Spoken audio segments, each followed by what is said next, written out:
Il est important que nous comprenions cet aspect d'autorité parentale. Les parents ont une influence spirituelle sur la vie de leurs enfants.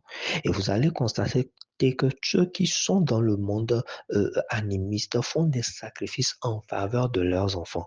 Le Seigneur Jésus-Christ dit que les gens de ce monde sont plus intelligents que les enfants du royaume. Pourquoi? Parce qu'ils prennent des dispositions que normalement nous devrions prendre, mais nous négligeons, nous sommes paresseux, nous ne voulons pas apprendre.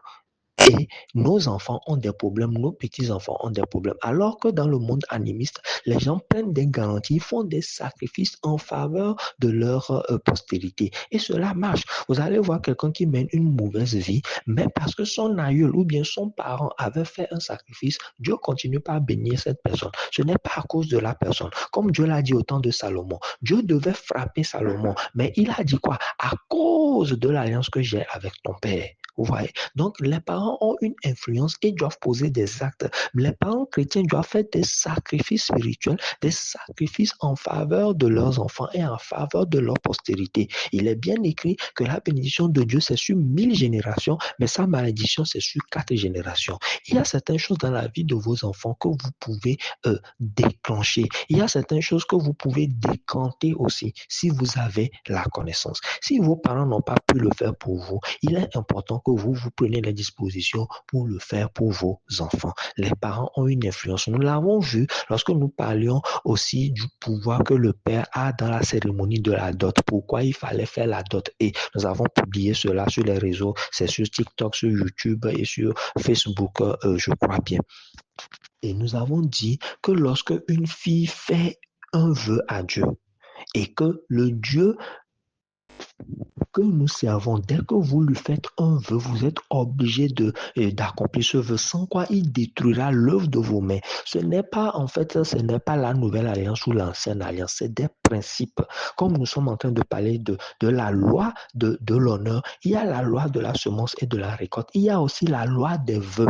Alors, qu'est-ce qu'il faut faire? Lorsque la personne fait le vœu, la personne est obligée d'accomplir ce vœu. Mais nous avons appris que lorsqu'une fille fait ce vœu-là et que son père en était informé et qu'il désavouait ce vœu et qu'il n'était pas d'accord, automatiquement le Dieu créateur des cieux et de la terre, le maître de l'univers, se désengage. Pourquoi? Parce que Dieu lui-même reconnaît l'autorité du Père sur l'enfant. Il est important que les chrétiens comprennent cela. Lorsque vous faites un vœu, surtout les filles, lorsque vous faites un vœu devant Dieu, votre Père est capable d'annuler ce vœu et Dieu ne va même pas réclamer quoi que ce soit. Et voyez-vous l'exemple de Noé aussi. Lorsqu'il avait maudit son fils Cham, normalement c'était injuste. Quand vous lisez, c'est injuste. C'est lui qui avait bu et qui s'était dénudé. L'enfant n'a fait aucune erreur si ce n'est d'aller raconter à ses frères. Et vous allez voir, surtout toujours la loi de l'honneur. Il est parti se moquer de son papa. Et c'est ça qui a fait que la malédiction de Noé a eu de l'influence sur cet enfant-là. La loi de l'honneur, bien aimé. Mais reconnaissons que l'erreur première vient de Noé. Mais comme il y a l'autorité spirituelle du Père, cela s'est accompli.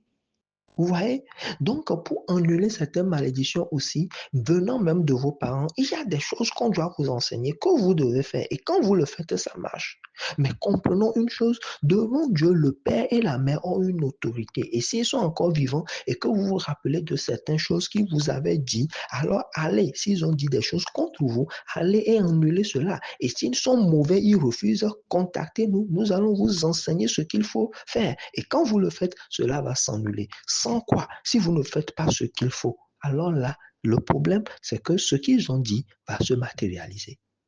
Bien aimé, c'est important. Ce n'est pas parce que Dieu est plus grand que nos parents n'ont pas la force. Dieu, c'est un Dieu qui respecte la hiérarchie. Il le respecte très bien. C'est pourquoi nous disons ceux qui ne comprennent même pas la hiérarchie entre Dieu et son Fils, ils ont un problème parce que Dieu veille à la hiérarchie.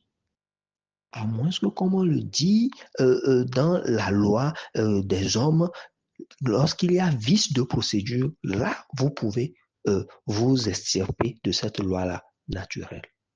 Il faut connaître les contours de tout cela. Et c'est important. Notre Dieu est un Dieu légaliste.